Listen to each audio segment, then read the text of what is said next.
मी स्वामी समर्थ मराठी जगत या यूट्यूब चॅनलमध्ये तुमचे खूप खूप स्वागत आहे। आजच्या व्हिडिओमध्ये आपण पुन्हा एकदा भेटलोय ते मे महिन्यामध्ये जन्म झालेल्या लोकांबद्दल माहिती मिळवण्यासाठी। तुमचाही जन्म मे महिन्यात झालाय का? झाला असल्यास हा व्हिडिओ तुमच्यासाठी। तर मे महिन्यामध्ये जन्मलेले सेलिब्रिटीज कोणते आहेत? माधुरी दीक्षित, अनुष्का शर्मा आणि या दोघींवरून तुम्हाला लक्षात आलंच असेल की मे महिन्यामध्ये जन्मलेले लोक सौंदर्याचे प्रतीक असतात। अप्रतिम सौंदर्याचे नमुना ते असतात। याचे कारण असे की मे महिना हा 5वा महिना असल्या कारणाने यांच्यावर 5 या अंकाचा प्रभाव तसेच शुक्र ग्रहाचा प्रभाव यांच्यावर असतो। शुक्र ग्रह हा प्रेमाचं प्रतीक आहे, सौंदर्याचं प्रतीक आहे।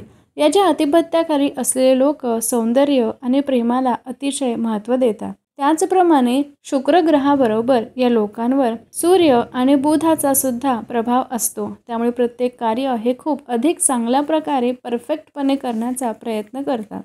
हे लोक कोणत्याही गोष्टीचा फार सखोल विचार करतात।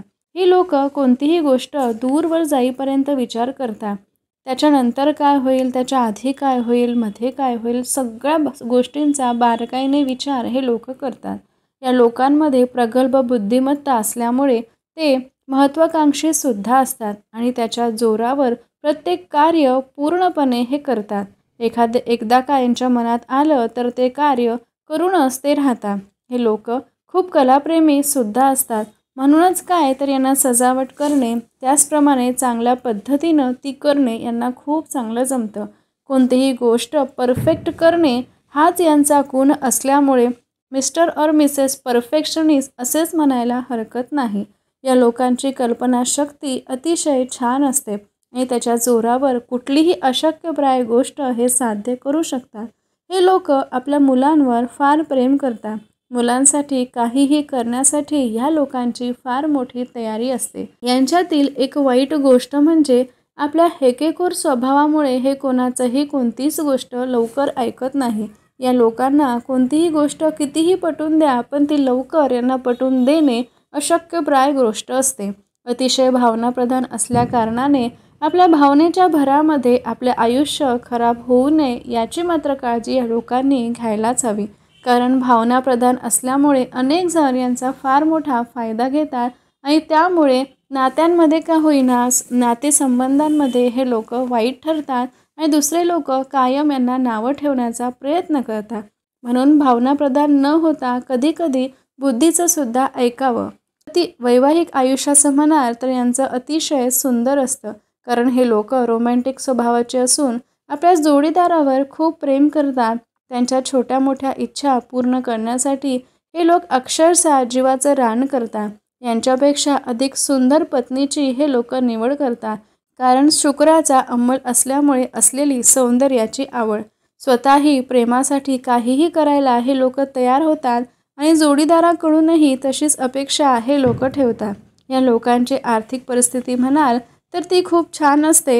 यांना विशेष लाभ आपल्या जोडीदाराकडून व आपल्या भागीदारीतून होत असतो। हे लोक फार जिद्दी असतात। या लोकांचं म्हणाल तर हे लोक फार जिद्दी असतात पण त्याच्यामुळे अशक्य ही गोष्ट ते शक्य करू शकतात। पण इतकं सगळं असल्यावरही हे लोक डाऊन टू अर्थ असतात। म्हणजेच अगदी साधे सरळ आयुष्य जगणं यांना आवडतं।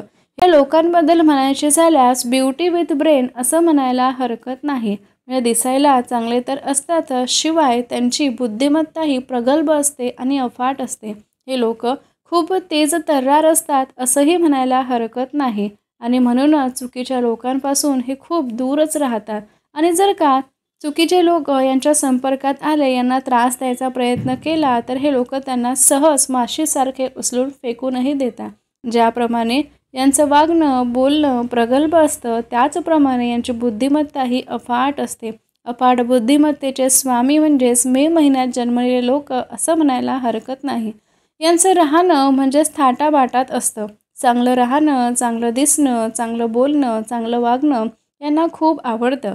एक वाईट सवय म्हणजे सगळ्यांनीच आपल्याला चांगलं म्हणायला हवं ही एक वाईट सवय यांच्यात असते। त्यामुळे नकळत त्यांच्या हातून अनेक चुका होत असतात। म्हणून का होईना यांनी सगळ्यांनी चांगलं आपल्याला म्हणायला पाहिजे ही भावना सोडूनच द्यायला हवी। कारण हे जग सगळ्यांना चांगलं कधीच म्हणत नसतं।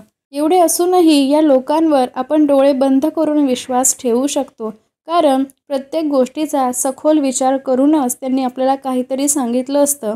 म्हणून ते 99% का होईना ते खरं असतं. म्हणून या लोकांवर डोळे बंद करून विश्वास ठेवायला हरकत नाही. एवढं असूनही हे लोक डोक्याने कमी पण मनाने खूप निर्णय घेतात. शिवाय यांच्या बाबतीत एक गोष्ट अशी की ऐकतात सगळ्यांची पण करतात आपल्या मनाची, असेच हे लोक असतात. त्यामधून कोणालाही दुखवायची भावना यांची नसते. सगळ्यांचं ऐकून त्याबद्दल सखोल विचार करून मगच त्यावर निर्णय हे घेत असतात आणि ही गोष्ट खरंच वाखाणण्याजोगी आहे. अजून एक चांगली गोष्ट म्हणजे की एकदा बघितल्यावर त्यांना प्रत्येक गोष्ट सहज आणि लवकर समजते. कोणतीही गोष्ट नेहमी समजून सांगायची यांना गरज नसते. एखाद्या वर्गातला हुशार विद्यार्थी कसा की ज्याला एखाद्या आपण सांगितलं की लगेच कळतं, असेच हे लोक असतात. विद्यार्थ्यासारखं प्रत्येक गोष्ट यांना नेहमी समजून सांगायची गरज नसते. नजरेनेच बघितल्यावर ती कला लगेच ते आत्मसात करतात. त्याला कारण म्हणजे यांच्यामध्ये असलेली शुक्राची कलाप्रेमीची भावना. त्यांच्या आयुष्यातील महत्त्वाची वर्षे जर का कोणती, तर 5वं वर्ष, 14वं वर्ष, 23वं वर्ष, 32वं वर्ष, 41वं वर्ष, 50वं वर्ष, 59वं वर्ष आणि 68वं वर्ष. एकूण सांगायचं तर काय, ज्याही अंकाची ज्याही वयाची बेरीज 5 येईल ते वर्ष ते वय त्यांच्यासाठी अतिशय उपयुक्त ठरते. आता यांच्यासाठी शुभ रंग कोणता असेल तर निळा आणि लाल हा यांच्यासाठी अतिशय शुभ रंग आहे. त्याचप्रमाणे शुभ अंक कोणता तर 1, 3, 4, 5 आणि 7 हे शुभ अंक यांच्यासाठी ठरतात. आणि याच लोकांसोबत भागीदारी, व्यवसाय, लग्न ह्या गोष्टी केल्यास अतिशय शुभ ठरेल. त्याचप्रमाणे यांनी व्यवसाय कोणता करावा तर बँकिंग सेक्टरमध्ये हे अतिशय उच्चपदस्थ अधिकारी होऊ शकतात. कलाप्रेमी असल्यामुळे ते अभिनय क्षेत्रामध्ये सुद्धा स्वतःला आजमावू शकतात. मीडिया क्षेत्रामध्ये, चित्रपट क्षेत्रामध्ये, संगीत क्षेत्रामध्ये सुद्धा स्वतःला आजमावू शकतात. यापैकी कोणत्याही एखाद्या क्षेत्रामध्ये तुम्ही असाल तर नक्कीच उंच ध्येय गाठायला हरकत नाही आणि तसंच तुम्हाला तुमच्या नशिबाकडनं साथसुद्धा मिळेल.